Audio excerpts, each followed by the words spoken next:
In the beginning, there was nothing. The universe consisted of a great chaotic ocean, and Ben emerged amid this primal chaos. Then, Ben was a huge pyramid. Amount there was a lotus flower with Ben, and this, when it blossomed, brought the god Ra to the world, and light came with him. Ra, by himself, generated the first generations of gods. Shu, god of the air, and Tefnut, the goddess of rain, were born. The universe was enwrapped by the vast mass of primordial waters. Shu and Tefnut plunged into the waters to explore its immensity. Ra felt afflicted after realizing that their children were taking a long time to return, and fearing never seeing them again, he sent his best messenger to find them.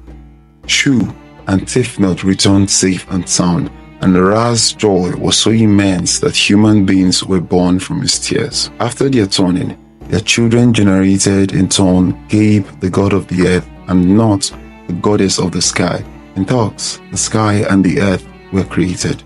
The great god Ra sovereign ruled the universe power, and he was awarded the title of the first pharaoh. The god gifted Egypt with several sacred animals like the ox and the lion, but his greatest offering was the creation of the Nile River. Around its shore, men would defy a civilization glorifying the gods, but Ra had a premonition that his grandchildren would give birth to a new generation of gods who would put an end to his reign. And so the great god forbade the sky and the earth to have any offspring whatsoever. But Not and Gabe disobeyed and gave rise to a powerful offspring, Isis, Neph, Seth, and Osiris. They dethroned Ra, and Osiris started to reign over the world. But the new god's throne was not safe because his brother Seth was eager to take all power for himself.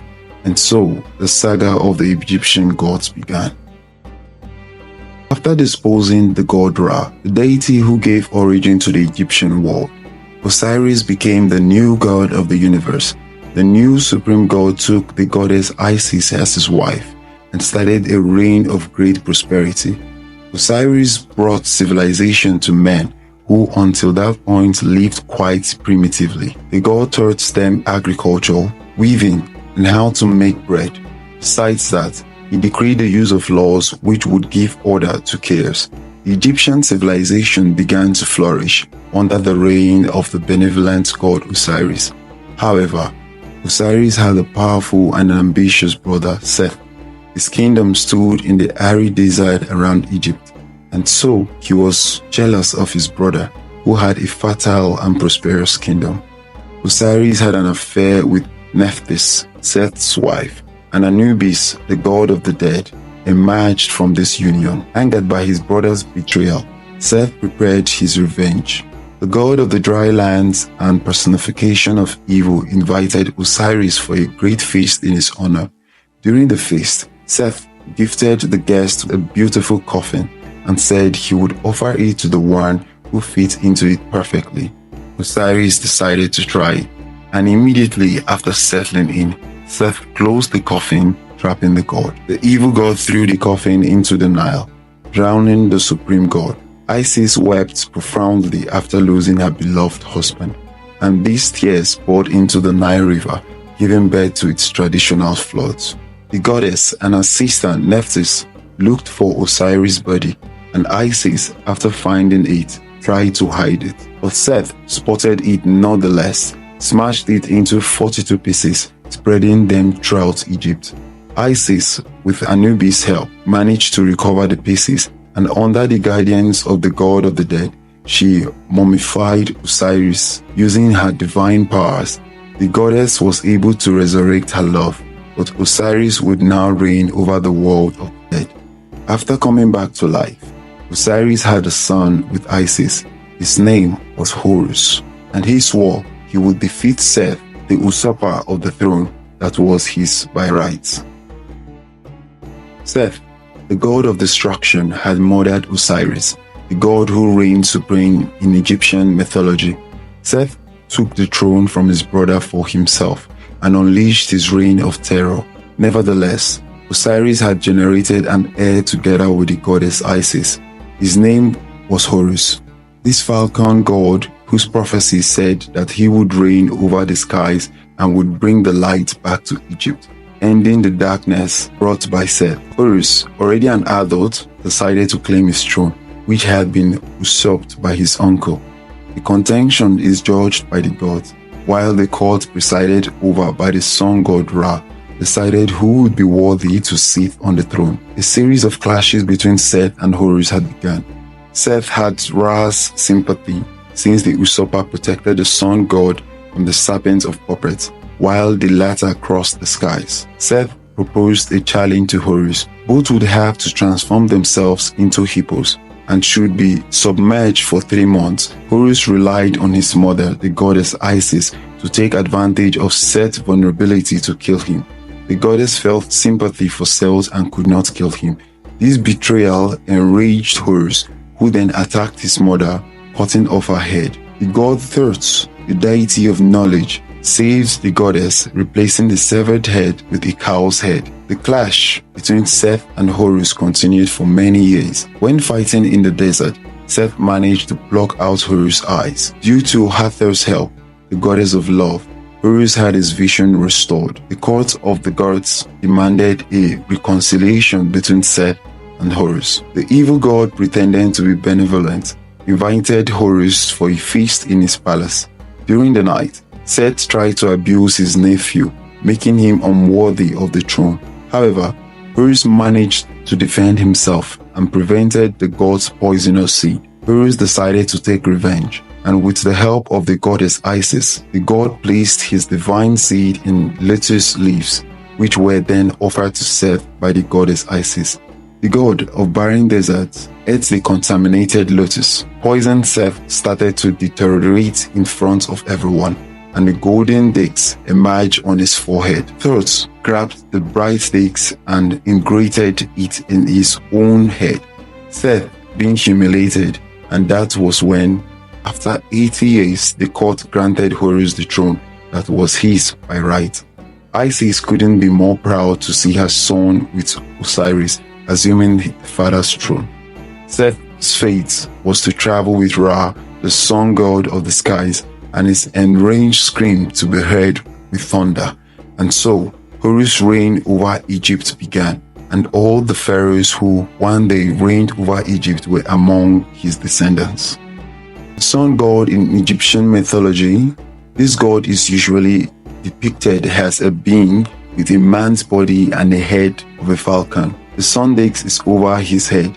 He had been one of the greatest of all gods, but time wore him down, and finding himself too old, he decided to relinquish the power and go to the skies. This god is one of the most revered figures in Egyptian mythology. As the sun god, one of his duties was to drive away the darkness and to accomplish his work. The god crossed the skies on his sun boat, lightening the whole world. But when the twilight came, he and his vessel plunged into the sea waters towards the underworld. Here, he would have to sail through the dark world and cross the 12 gates, which would be the 12 regions of the netherworld. Ra took an hour to go through each gate. Osiris was in one of them, the lord of the underworld, whom Ra always visited to pay his respect.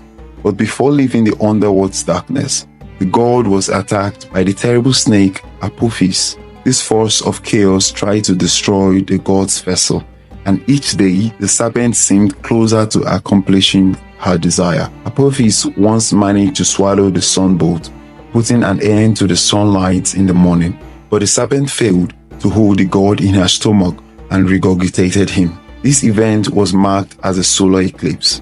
However, destroying Ra's boat became more difficult since Set, the god of destruction, after losing the dispute of the supreme throne to Horus, has been condemned to navigate with Ra across the skies.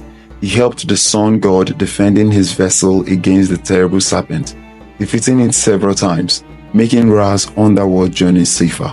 The god Ra was a figure worshipped throughout Egypt, but this god was especially adored in the city of Heliopolis, The god's prestige was so vast that other traditions of Egyptian religions of antiquity merged the god's depiction among with the greatest figure of their own pantheons. For instance, the figures of the supreme god Amun and Atum were also known as Anum-Ra and Atum-Ra. The god's name was used by many pharaohs. Ramses is a well-known example. His name means son of Ra, or the son of the sun, and so the pharaoh would strengthen his divinity before his subjects. Anubis. Anubis, the god with a jackal head, is a deity of Egyptian mythology connected to life after death. The god is one of the most ancient Egyptian deity, and therefore his role changed as the centuries went by. Anubis was already considered the main deity linked to death and the underworld's god, but this role was transferred to the god Osiris. The jackal god was also considered the god of embalming and mummification. In funeral rites, it was common to see a priest wearing a jackal mask during the mummification process. The god was also considered as the protector of tombs and cemeteries, therefore protecting the bodies of those who went to the underworld. Anubis is the son of the goddess Nephthys, wife of Set, but his son was not born of the union with her husband. Nephthys has been disguised as the goddess Isis, and so she mingled with Osiris. Seth, coming to terms with the act of disloyalty, plotted against Osiris, killing him and scattering his body parts throughout Egypt. After Isis gathered all the parts, Anubis helped the goddess during the god's funeral rites. So, Anubis transformed the body of Osiris into the first mummy.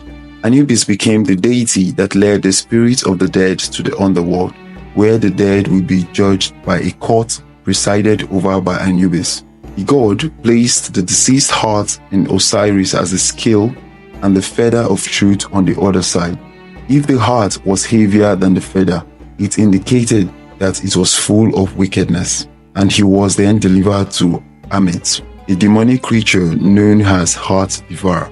If the feather was heavier than the light heart of the soul of the righteous and good, Anubis would take the person to Osiris, and the deceased stepped into life after death. In the period of Greek rule over Egypt, the god Anubis was associated with Hermes, which in Greek mythology is also a deity that led souls to the underworld. This association gave rise to a deity called Anubis, which became popular during the period of Roman rule. Anubis is certainly one of the most popular divinities in Egyptian mythology, the god accountable to lead souls to the afterlife. Remember to like and subscribe for more videos like this.